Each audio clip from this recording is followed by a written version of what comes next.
इसको करो। अगली प्रॉब्लम देखो, करंट इलेक्ट्रिसिटी का कॉन्सेप्चुअल प्रॉब्लम है।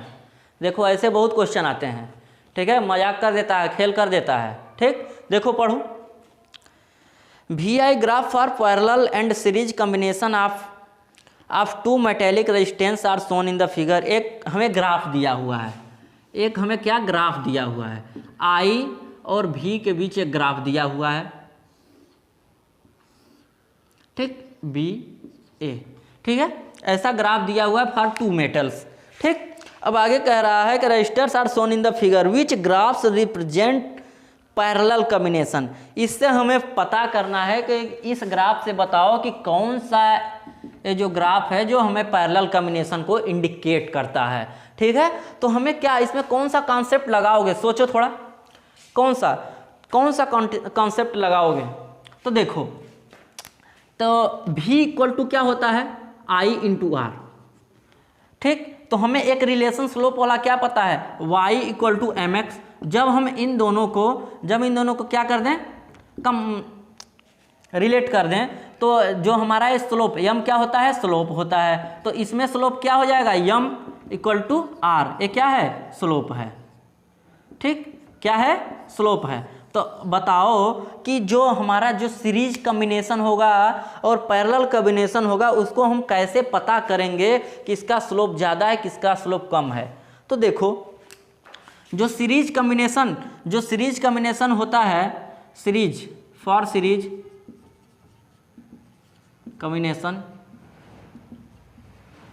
Series combination R equal to क्या होता है, R equivalent equal to R1 plus R2 होता है। लेकिन पैरेलल कॉम्बिनेशन के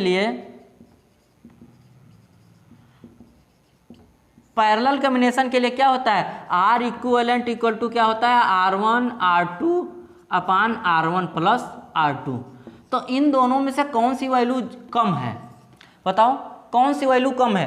तो इसमें देखो, जो आर इक्विवेलेंट है किसका, सीरीज कॉम्बिनेशन का, वो हमेशा किससे ज़्यादा होगा, पैरेलल से हमेशा ज़्यादा होगा।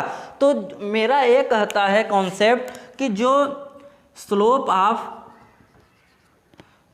Of series combination is greater than क्या है,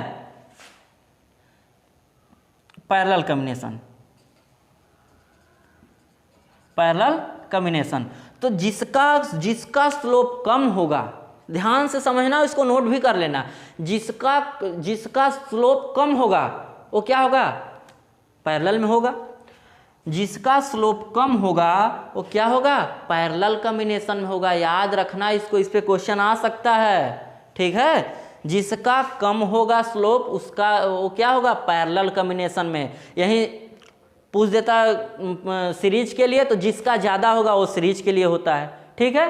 कोई प्रॉब्लम, देख लो, कॉन्सेप्ट देख लो, समझ लो, कहाँ दिक्कत आ रही है, कहाँ तुम्हें प्रॉब्लम आई कि नहीं कर पाए, ठीक है। चेक करो अपने को, देखो स्क्रीनशॉट ले लो।